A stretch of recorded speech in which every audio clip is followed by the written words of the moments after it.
Hello. So today I'm painting a crib for our daughter. We got this crib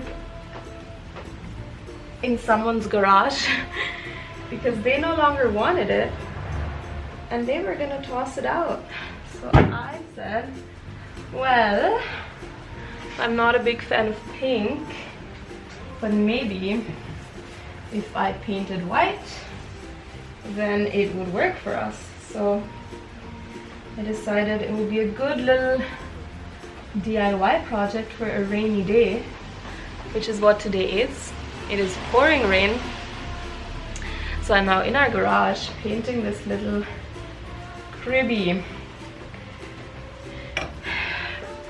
This is the top of it. And then here we have the bottom.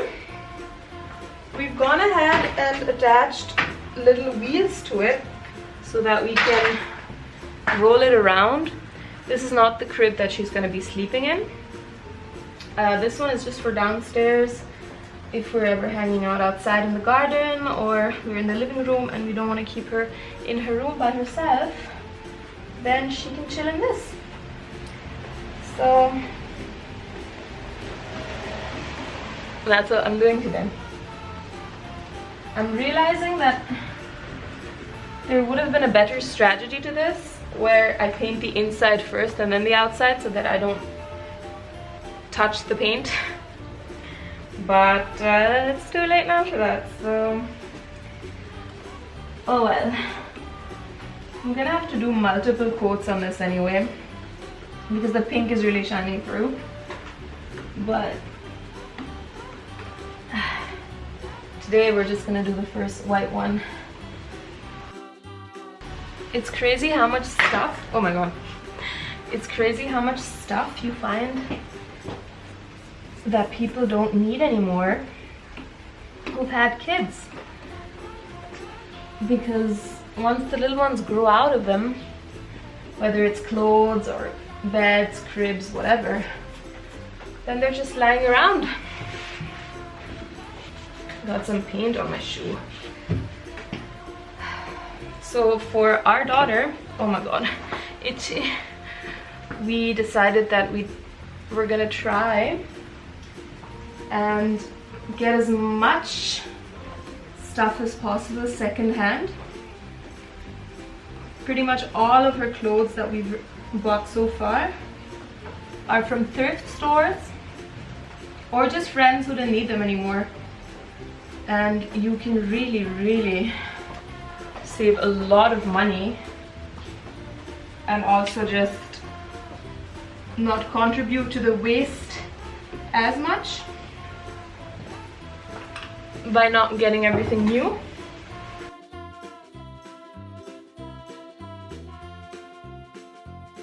So we've been really lucky to be able to go out and hunt down all sorts of secondhand pieces, like this little crib.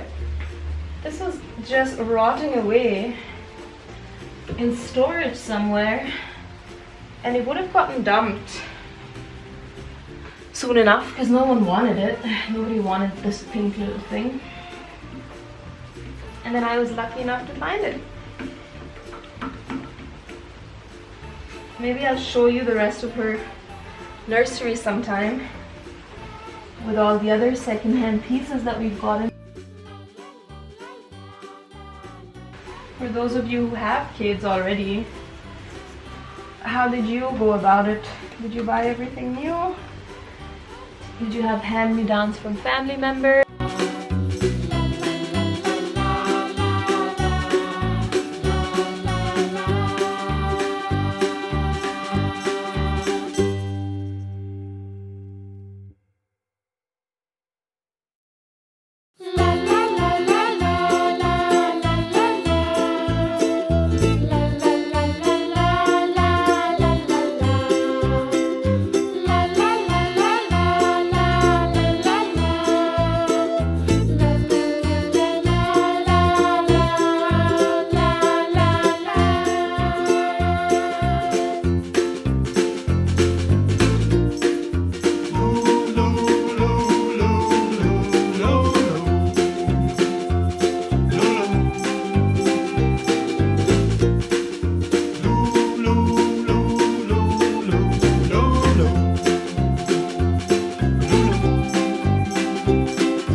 during pregnancy where you really just want it to be over, and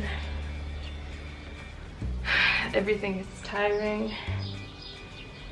Even standing to paint this felt like it was too tiring. You can really tell when the little ones are big enough to squish your organs, and then you eat.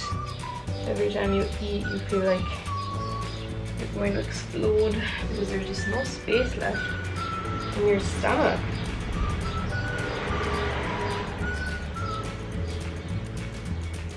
They're squishing your lungs and then boxing your stomach from the inside,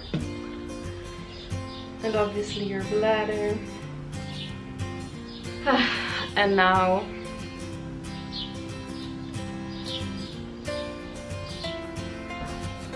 I'm just done.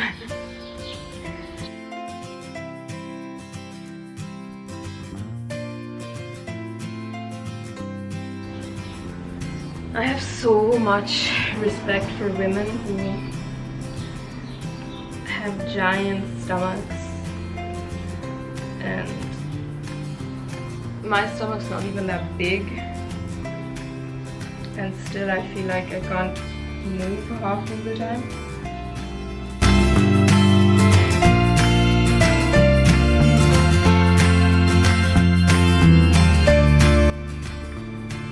If you're the sort of person who's used to working and moving and being energetic, it's so strange to just not have that energy anymore.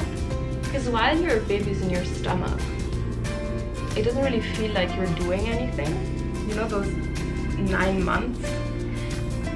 I mean, of course your baby's growing and your body's working on that, but you're not actively doing anything. So it feels like you're just sort of useless and have no energy for no reason, even though, of course, the reason is that your body is growing a human, which is insane. But that's not always very present in your mind. So you need to keep reminding yourself, or I have to at least keep reminding myself, that that is why I have no energy and that is why I'm tired.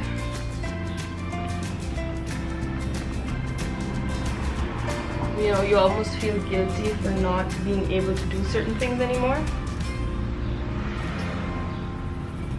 While I was still at work, I had a really hard time not lifting heavy things. Because I had the sort of job where you did that on a regular basis. And then having to go from, sorry, breathing is a struggle. Having to go from that to always needing help for everything is just very strange. And then when I was at the end of my 7th month, we moved houses. Anyway, so we were moving and I had to pack up our entire home. And even that, you know, you're not allowed to lift anything heavy, and you just get tired after packing a box of books and you feel like, oh my god, what is happening?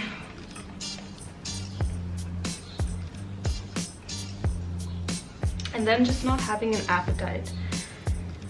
I don't know how many women have it like that, where their appetite just doesn't come back. But having to constantly remind yourself that you need to eat because you're pregnant. You can't just not eat.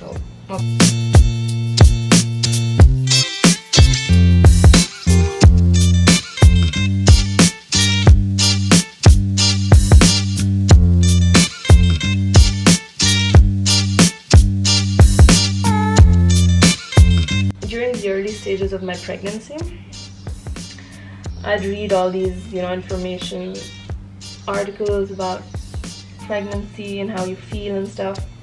And I read a couple of articles back then about how some women really like the smell of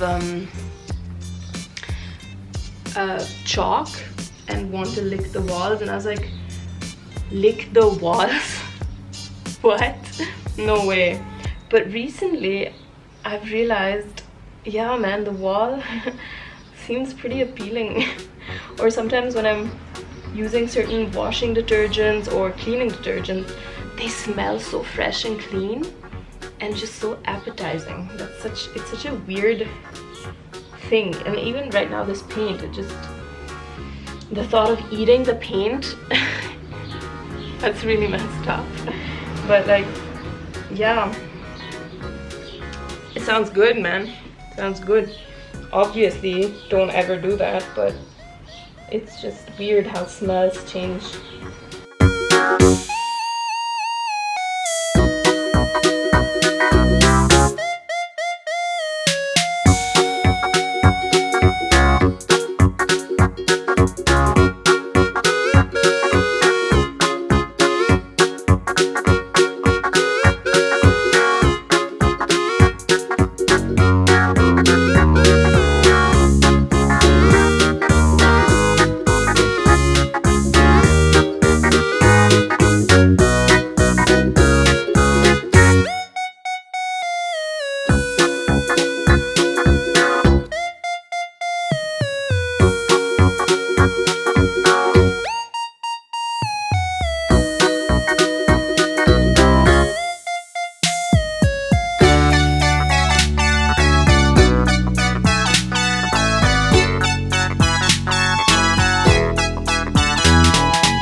So this is what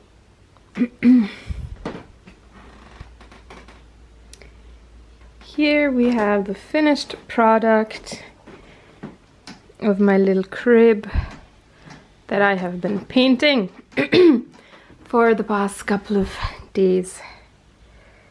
White little mattress in there, upcycled and ready for the little one.